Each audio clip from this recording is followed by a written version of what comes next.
God bless you. Amen. Now, he said several times that everyone will be blessed. I hope that's true, but I do intend to challenge everyone. Amen. And if you respond to the challenge, you will be blessed. Amen. If you don't respond to the challenge, you might not be. That's true. Turn with me tonight to Exodus chapter 3, verses 3 and 4. Exodus chapter 3, verses 3 and 4. And Moses said, I will now turn aside and see this great sight, why the bush is not burned with fire. And when God saw that he turned aside, God spoke to him out of the midst of the bush and said, Moses, Moses. And he said, Behold, here I am. I am sure that this is a familiar story to most of you. But I want to call your attention not just to the fact that Moses is at the burning bush, but the way it makes the statement. Moses said, I will now turn aside and see this great sight. And when God saw that Moses turned aside, God began to speak to him out of the bush. There are some lessons for us to learn here. God had a call on the life of Moses and a destiny for him to fulfill. But we have a responsibility. Moses had a responsibility to respond. God has a call on your life. God has a destiny for you. But the truth of the matter is that although we are believers, most believers never fulfill the plan of God for their life. And even at best, most of them just fulfill a small portion of it. That's true. But you and I are here tonight, several thousand years later, because Moses fulfilled his destiny and did what God wanted him to do. Amen.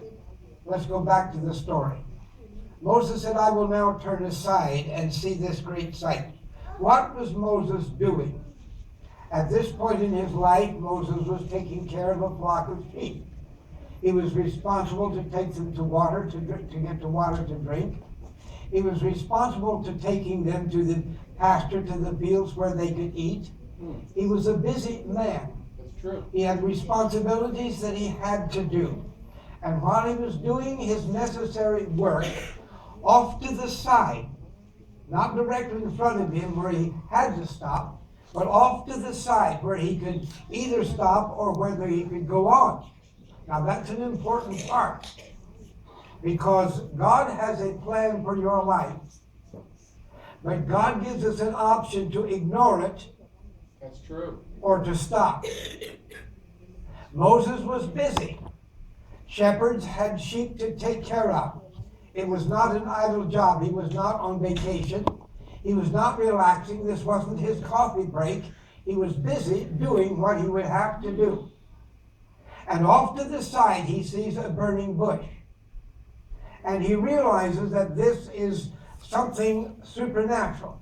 This is something that God has brought about. And he said, I will now turn aside. You know what I would have done, and perhaps you would have done also? I might have thought, I've got to get these sheep to pasture. They're hungry. Or I've got to get these sheep to the water. It's been several hours since they've had a drink. I'm too busy to stop. And I will go on, and then when I get a chance, I will come back and examine what is here. But I will guarantee you, had Moses done that, that burning bush would not have been there when he got back. That's true. Because this is not just a bush. This is a manifestation of Jesus Christ himself. Amen. Hallelujah. And he put himself where Moses could see him, but where Moses would have to make a choice. If he'd been directly in front of him, he'd had to stop. But he's off to the side.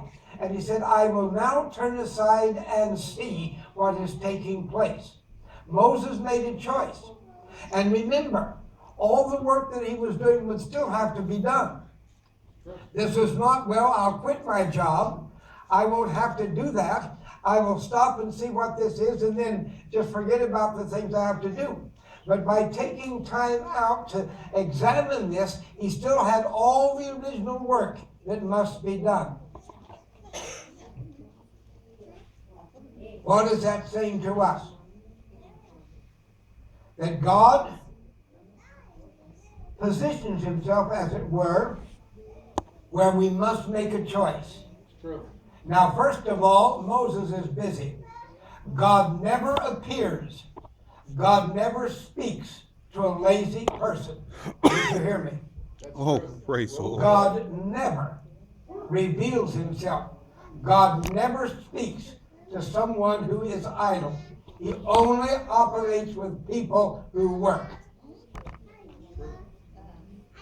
God will never call someone who is doing nothing. He only calls people who are busy doing things that they need to do. In other words, sometimes we look around and we've got tasks that need to be done, and we say, well, he's not doing anything, or she's not doing anything, let them do it. Any leader knows that when you want to get something done, you do not ask somebody who's doing nothing. Preach. You ask the person Whoa. who's busy. That is the truth. Because when someone is doing nothing, they won't do this either. Oh, boy. God never calls. God never speaks to a person who is lazy.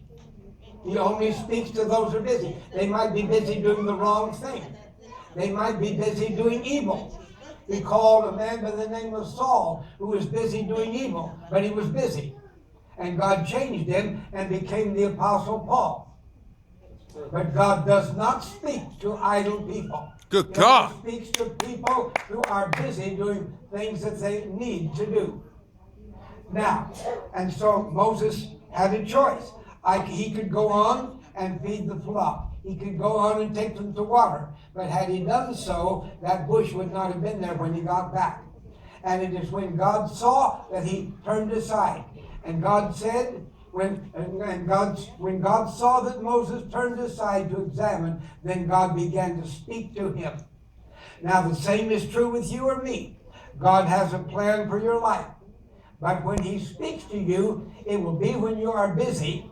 And when he speaks to you, you will have to make a choice. Make a choice. And if you think, well, I'm too busy, I just can't do this, I can't examine what God is doing, you will miss out on what God has for your life. That's a good word, amen. And the news is that even if you turn aside and listen to what God has to say, you will still have to finish your work. Whatever it is will still need to be done. And you will have to do it. It's true.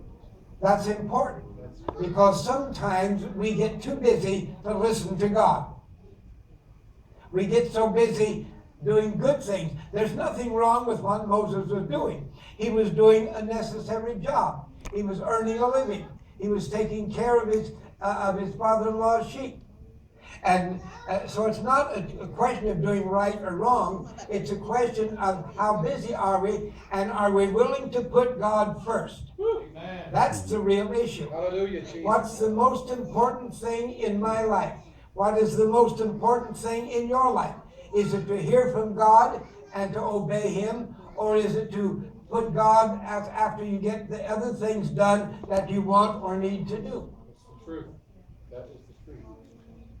And I made this statement, we are here tonight, though this is 7,000 years, several thousand years later, because Moses turned aside.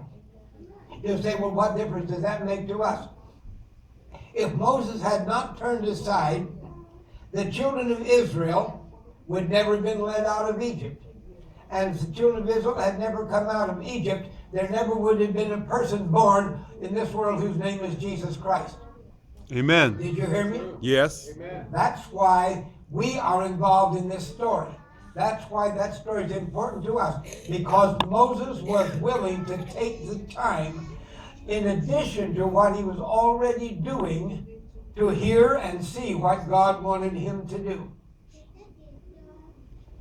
And if we're going to fulfill the purpose of God, we have to make a choice. We have to put God first. We sang a chorus tonight and said, I give myself away. Well, now what does that mean? It means really, what is your priority? It's true.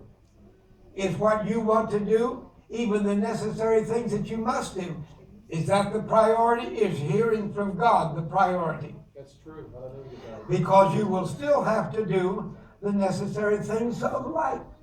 Whatever your business is, whatever your job is, whatever your family responsibilities are, hearing from God will not excuse you from doing that. You will still have to earn a living. You will still have to take care of your family. You'll still have to keep up your home. Whatever the necessary things that you must do will still be there. And so, in other words, God does not necessarily make it easy for us, but He forces us to make a choice. Amen. Now I repeat, He did not stop directly in front of Moses so that Moses was barricaded. But He was close enough where Moses could see, and yet he had the option of ignoring what God was doing or responding to what God was doing.